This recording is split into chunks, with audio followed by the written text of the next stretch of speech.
How can I embrace Hinduism when I'm a born Christian? That's an interesting question. Of course, Hinduism is very broad. In fact, as far as I could understand, it could probably fit all the other religions inside of Hinduism. Because you find all the elements of all the other traditions are actually within Hinduism. And therefore the Hindus, they never really felt they had to conquer over other religious traditions because they could find similar elements in their own tradition. So somebody who's a Christian, they're accepting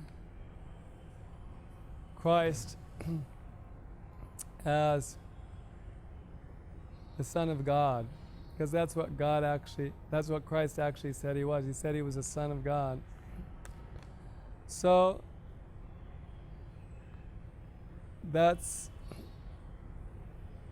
also understood in Hinduism. Actually, every creature is a son of God, but Christ was somebody who was actually a realized Son of God, somebody who was actually acting as a servant of God. So the Christians claim that only through this Christ can they attain God. And in the Bhagavad Gita, Krishna says that you can only come to him through a guru, a tattvadarshi, someone who's seen the truth. So from the point of view of Bhagavad Gita, we would see that Christ is the tattvadarshi guru that the Christians were approaching to see the truth. And that's perfectly all right. Krishna says they find some guru and inquire from him, serve him, render service unto him, and you can learn the truth. What's the truth? In the next verse, that all living beings are part of me. So this idea that God is approached through his representative, the Son of God, is also there in Bhagavad Gita. And then if you look at Christ's main teachings, he was asked about the commandments, and he said, there's two main commandments I accept: to love thy Lord with thy body, mind, and soul, and to love thy neighbor as thyself. So if you look at the Bhagavad Gita, you can find statements that support these two ideas. Krishna says, always think of me, become my devotee, worship me, offer your homage unto me, surely you will come to me, I promise you without fail, because you are my friend. So that's very similar to love thy Lord with thy body, mind, and soul. And then he says that, and there's one verse, Brahmabhuta prasanatma, nasochati nakangsati, samasarveshu bhuteshu, madbhaktim labhate param. That when one comes up to the spiritual plane, Brahmabhuta, prasanatma, he becomes peaceful. Nasochati nakangsati, he doesn't lament, he doesn't desire anything. Samasarveshu bhuteshu, he sees all living entities equally. In other words, he loves everyone as much as he loves himself. He sees all living entities equally. Madbhaktim labhate param. At that stage, he can attain devotion to the Lord.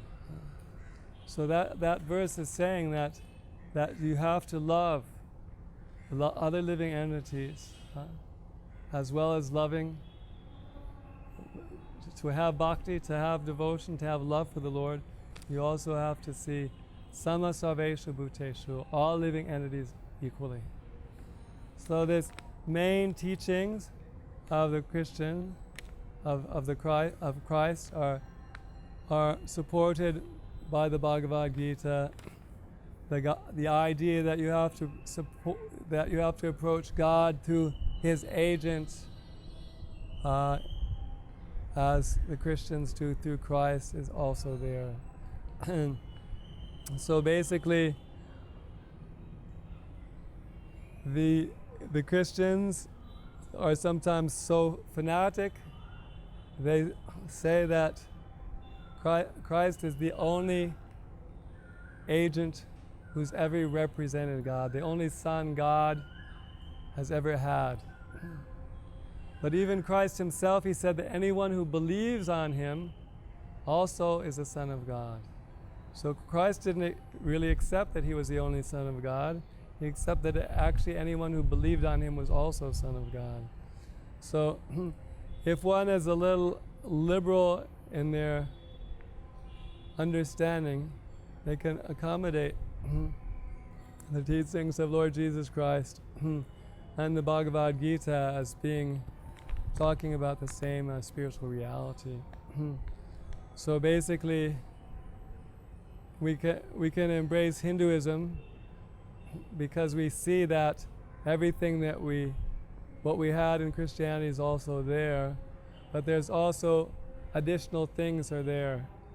The idea that the soul is present in every living entity, every plant, every animal, is also soul in addition to the humans is there. And there's just so much knowledge about God. And Christ told the Christians that He had more to tell them. He had more to tell them, but they could not bear to hear it.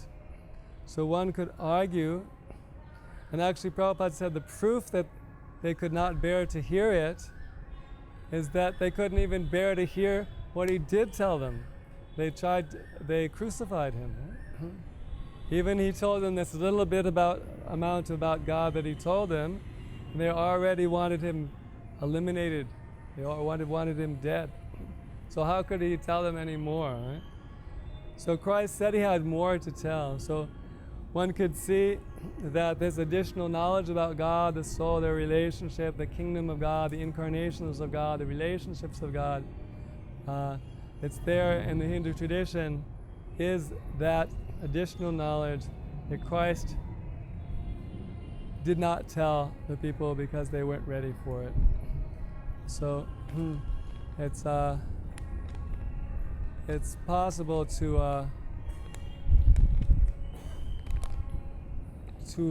come from a Christian background and accept the broader Hindu teachings and not even deny one's own Christian teachings, seeing them as a subset of the greater knowledge about God and the soul given by the Hindu literatures.